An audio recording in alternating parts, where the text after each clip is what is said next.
नमस्कार, अपना बिहार देख रहे हैं आप। आपके साथ मैं हूं शिप्रा झा। बिहार के पूर्व सीएम जीतन राम मांझी ने सीएम नीतीश कुमार को लेकर बड़ा बयान दिया है। मांझी ने कहा कि राजनीति में कुछ भी संभव है और नीतीश कुमार फिर से एक बार सत्ता बदलते हैं तो वे राज्य के हित में नीतीश कुमार के लिए गए फैसले का स्वागत करेंगे। हालांकि बाद में उन्होंने ये भी कहा कि फिलहाल इस तरह की स्थिति नहीं है।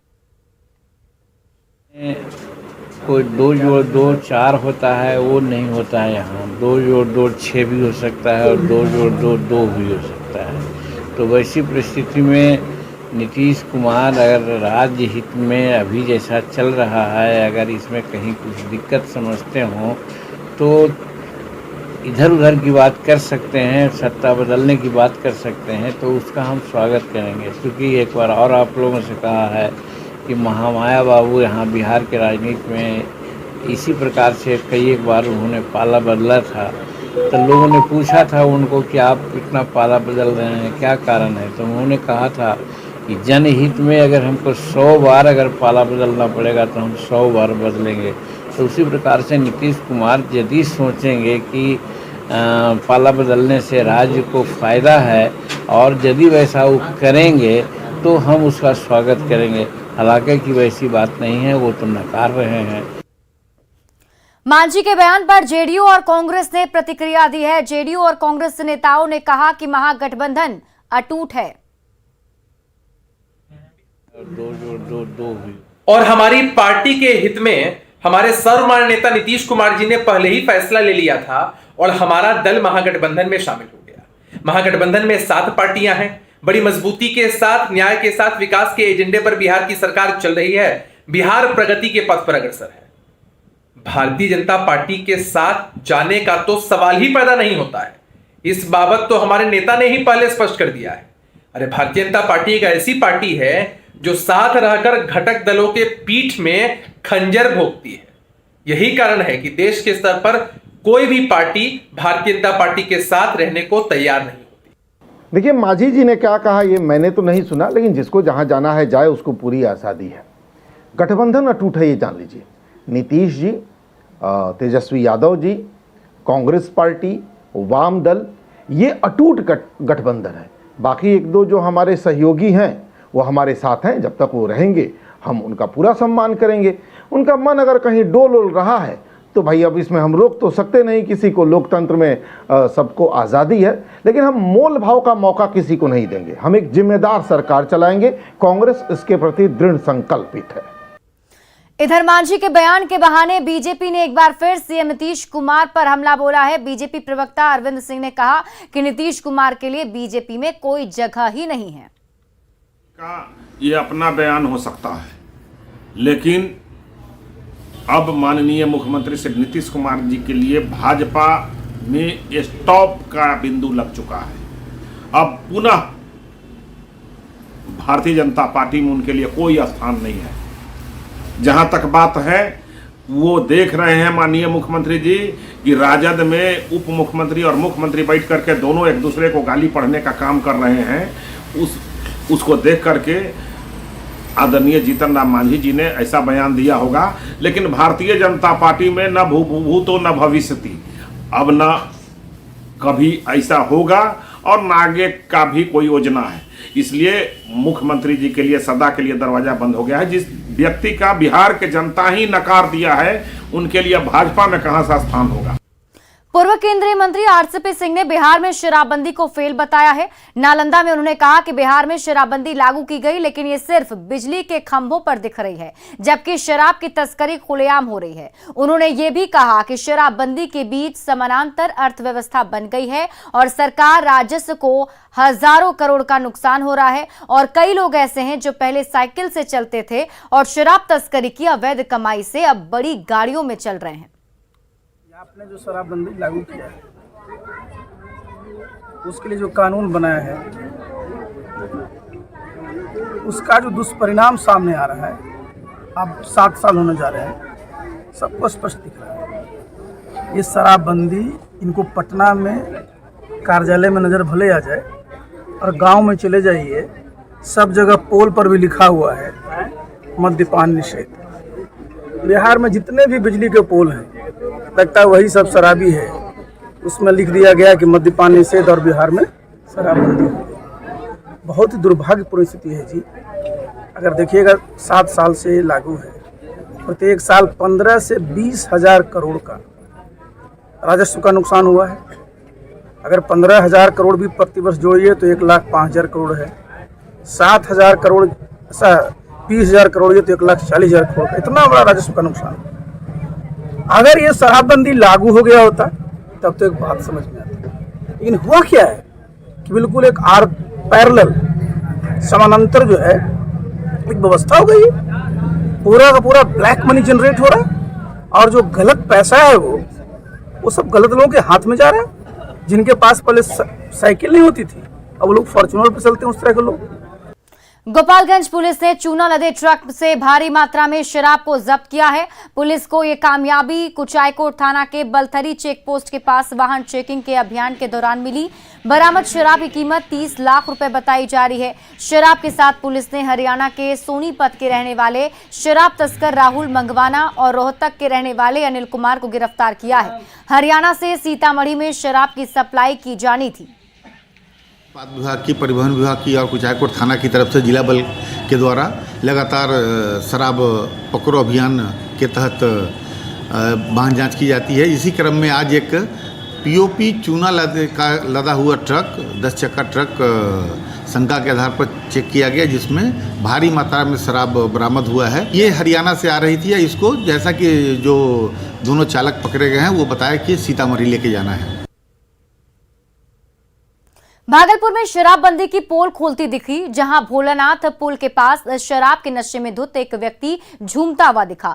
नशे की हालत में उसने पुलिस की गाड़ी को भी रोका, लेकिन पुलिस की गाड़ी वहां से निकल गई। शराब के नशे में व्यक्ति काफी देर तक वहां से गुजर रहे लोगों को परेशान करता रहा। जब हमारी टीम ने उससे पूछा कि शराब कहां से मिली तो उसने बताया कि एक महिला से शराब खरीदी जो झारखंड से शराब लेकर आई।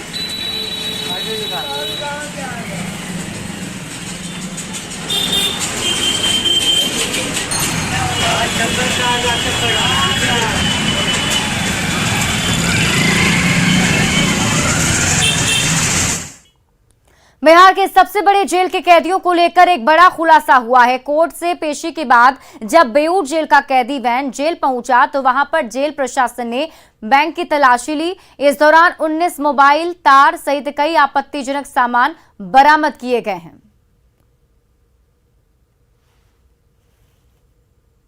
पटना के बेऊर जेल में बंद कैदियों का एक बड़ा खेल सामने आया है। आज शाम पटना में कोर्ट से जो कैदी वैन है वो पहुंची थी बेऊर जेल, और इस बेऊर जेल में जब कैदी वैन की तलाशी ली गई तो एक साथ 19 मोबाइल मिले हैं उस वैन में। इसके अलावा गांजा, तार और कई दूसरी आपत्तिजनक चीजें मिली हैं। ये जो जांच है वो जेल प्रशासन की तरफ से की गई थी। उसके बाद आनन फानन में पटना पुलिस एडमिनिस्ट्रेशन के आला अधिकारियों को बुलाया गया है और आला अधिकारी जो है अभी जेल के अंदर मौजूद है। सर्च ऑपरेशन चल रहा है। ये पहला मौका है जब कोर्ट से आने के बाद इतनी भारी संख्या में मोबाइल जो है वो जब्त किया गया है। 19 मोबाइल का जखीरा जो है वो जब्त किया गया है। और एक बड़ा सवाल पटना पुलिस पर भी इसलिए उठ खड़ा हुआ है कि पटना पुलिस ही कोर्ट कैदियों को ले जाती है और कोर्ट से कैदियों को वापस बेऊर जेल लाती है। और फिलहाल फुलवारी एएसपी मनीष कुमार के नेतृत्व में सर्च ऑपरेशन चल रहा है जेल के अंदर में, और जेल प्रशासन, जेल अधीक्षक, जेल सुप्रिटेंडेंट जो है उन्होंने इस बात की पुष्टि की है। कल भी जो कैदी वैन है उसकी जांच की गई थी। पूरी तरीके से अभी पुलिस ने अंदर में सर्च ऑपरेशन चलाया हुआ है और देखना होगा अंदर के सर्च ऑपरेशन में क्या कुछ निकलकर बात सामने आती है। लेकिन एक चौंकाने वाला खुलासा बिहार के सबसे बड़े जेल से, जहां एक साथ कैदी वैन से 19 मोबाइल मिले हैं। कैमरा पर्सन अजय दुबे के साथ संजय कुमार, न्यूज 18 पटना। सीमांचल के सरकारी स्कूल नियम कानून से चलेंगे या फिर धर्म के आधार पर चलेंगे? क्या आबादी बढ़ेगी तो नियम कानून ताक पर चले जाएंगे? ये सवाल इसलिए क्योंकि न्यूज 18 की पड़ताल में शुक्रवार को सीमांचल के कई स्कूलों में ताला जड़ा हुआ मिला। आप भी देखिए। जुमे के दिन स्कूलों में ताले क्यों? है यहाँ पे तो मुस्लिम एरिया है, ठीक है। अच्छा। तो सब मुस्लिम बच्चा मतलब पढ़ता है, दूसरा भी पढ़ता है, मगर सब जो है जुमे को ही छुट्टी रखता है क्योंकि सबको अपना नमाज छुट्टी। क्या धर्म से तय होंगे स्कूलों के नियम? बंद इसलिए है कि जुमा के दिन एक किस्म का हम लोगों का बहुत सारी जुमा की तैयारी करनी पड़ती है, बच्चे भी तैयार होते हैं नमाज पढ़ने के लिए हमारा जो है माइनॉरिटी एक्ट पर हमला है। इन सवालों का जवाब आपको सीमांचल के इलाकों में मिल जाएगा। ये है अररिया के खरहिया बस्ती का कन्या मध्य विद्यालय, जिसके गेट पर जुमे के दिन ताला जड़ा मिला। मौजूद हैं अररिया जिला मुख्यालय के कन्या मध्य विद्यालय खरहिया बस्ती अररिया में, और तस्वीर में आप देख सकते हैं कि यहाँ पर ताला लटका हुआ है। खरहिया बस्ती के बाद न्यूज 18 संवाददाता सतीश कुमार पहुंचे ककुड़वा के आदर्श मध्य विद्यालय, जहां गेट पर हरे रंग का बड़ा ताला लटका हुआ था। कई स्कूल जो हैं वहां पर ताला जरा हुआ है। अभी हम मौजूद हैं आदर्श मध्य विद्यालय ककुड़वा अररिया में, और यहाँ के लोगों ने बताया है कि जुमे के दिन सारा दिन जो है यहाँ पर छुट्टी रहता है और रविवार को खुला रहता है। ऐसा नहीं है कि इन स्कूलों में नियम कोई नया है। स्थानीय लोगों की माने तो ककुड़वा का ये आदर्श स्कूल सालों से जुमे के दिन ही बंद रहता है। तो मुस्लिम एरिया है, ठीक है। तो सब मुस्लिम बच्चा मतलब पढ़ता है, दूसरा भी पढ़ता है, मगर सब जो है जुमे को ही छुट्टी रखता है, क्योंकि सबको अपना नमाज छुट्टी, कपड़ा लत्ता, और संडे को यहाँ छुट्टी नहीं होता है। संडे को आना ही है किसी भी हाल में। यहाँ मुस्लिम एरिया के वो ज़्यादातर टीचर मुस्लिम रहते हैं, इस कारण बच्चे भी ज़्यादातर मुस्लिम हैं। जुमे के दिन स्कूलों में बंदी के मामले पर जब हमने जिला शिक्षा पदाधिकारी से उनका जवाब लेना चाहा, तो उन्होंने न्यूज 18 के कैमरे के सामने कुछ भी बोलने से इनकार कर दिया। जब हमने जिला शिक्षा पदाधिकारी से बात करना चाहा तो उन्होंने बाइट देने से इनकार कर दिया। उनका साफ तौर पर कहना है कि इस तरह का पत्र जो है उन्हें प्राप्त नहीं हुआ है, इसलिए वो इस विषय में कुछ नहीं कहना चाहते। हमने अपनी पड़ताल में दिखाया कि अररिया शहर के कई स्कूल और जोकीहाट के कई स्कूल जुमे के दिन यानी शुक्रवार को भी आज बंद रहे। जाहिर है न्यूज 18 की पड़ताल के बाद सवाल अभी भी अपनी जगह कायम है कि स्कूल नियम कानून से चलेंगे या फिर धर्म के आधार पर। न्यूज 18 के लिए अररिया से सतीश कुमार की रिपोर्ट। पिछले 5 दिनों में बिहार के डीजीपी एक ऐसे जालसाजी को लेकर सुर्खियों में है जिस पर कितने भी सवाल उठे कम हैं, क्योंकि एक डीजीपी को फर्जी जज बनकर झांसे में लेना इतना आसान तो नहीं। लेकिन ये सब कुछ बिहार के डीजीपी के साथ हुआ है। खुलासे के 5 दिनों के बाद आज मुख्यमंत्री नीतीश कुमार ने अपनी प्रतिक्रिया दी। बयानों के आधार पर कहा जा सकता है कि सीएम ने डीजीपी को क्लीन चिट दी है। आप ये पूरी रिपोर्ट देखिए।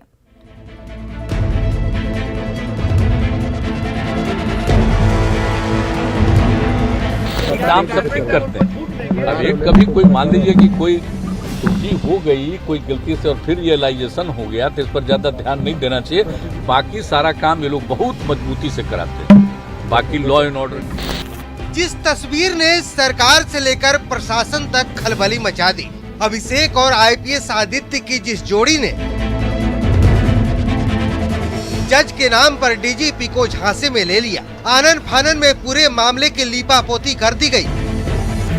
लेकिन मुख्यमंत्री के लिए ये बस चूक भर है, क्योंकि मुख्यमंत्री को भरोसा है कि डीजीपी एसके सिंघल पूरी मुस्तैदी से अपनी ड्यूटी निभाते हैं। ये अलग बात है कि वो एक फोन की फांस में ऐसे फंस गए कि नियम कानून को ताक पर रखने में देर नहीं की। इतने गंभीर मामले पर मुख्यमंत्री की मुस्कुराहट और डीजीपी को क्लीन चिट देने के पीछे की वजह कुछ दूसरी है।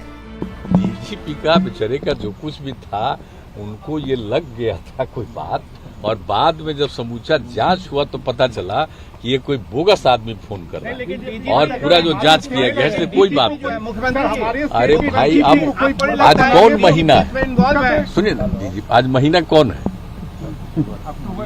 अक्टूबर। अब कब रिटायर करेंगे? इधर अभिषेक और आईपीएस आदित्य कुमार प्रकरण में डीजीपी एसके सिंघल ने पहली बार अपना मुंह खोला और बताया कि मामला सेंसिटिव भी है और पेचीदा भी। हमें इससे कोई मतलब नहीं है, हमें किसी पॉलिटिकल बात को में पढ़ना ही नहीं है। हम लोग अफसर हैं। मैं जब कह रहा हूं कि ये बहुत ही संवेदनशील, पेचीदा, रेयर टाइप का मामला है जिसका अनुसंधान अभी चल रहा है, उस अनुसंधान के उसको चलने दीजिए, उसके बाद जो है बातें करेंगी। इसमें कुछ चीजें और भी हैं जिसके बारे में सही समय पर बात की जाएगी। इधर इस पूरे मामले पर सुशील कुमार मोदी ने सरकार पर गंभीर सवाल खड़े किए हैं और सीएम पर डीजीपी एसके सिंघल को बचाने का आरोप लगाया है। डीजीपी एसके सिंघल का बचाव कर रहे हैं, कह रहे हैं कि वो तो 2 महीने में रिटायर कर जाएंगे। लेकिन मुख्यमंत्री जी, आप ही बताइए कि राज्य का चीफ जस्टिस 1 दर्जन बार फोन कर रहा है और आपने एक बार भी वेरीफाई नहीं किया कि ये फर्जी फ़ोन है या वास्तव में चीफ जस्टिस फ़ोन कर रहे हैं? क्या कोई चीफ जस्टिस अपने मोबाइल से एसपी के लिए फ़ोन करता है डीजीपी को, वो भी एक बार नहीं 1 दर्जन बार? सियासत और बयान अपनी अपनी जगह है, लेकिन बड़ा सवाल अब भी कायम है कि सिर्फ एक फर्जी फोन कॉल पर डीजीपी ने आईपीएस आदित्य से जुड़े मामले का रफा दफा कैसे कर दिया। दिल्ली से न्यूज़ 18 के लिए अमितेश सिंह और पटना से रजनीश कुमार की रिपोर्ट।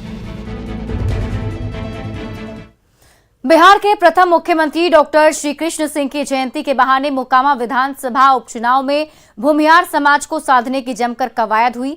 प्रदेश बीजेपी अध्यक्ष डॉक्टर संजय जायसवाल ने श्री कृष्ण बाबू की तस्वीर पर श्रद्धा सुमन अर्पित करते हुए बिहार की वर्तमान औद्योगिक बदहाली के लिए नीतीश कुमार को जमकर कोसा और कहा कि मोदी योगी मॉडल के लिए बीजेपी की सरकार लाने की जरूरत है।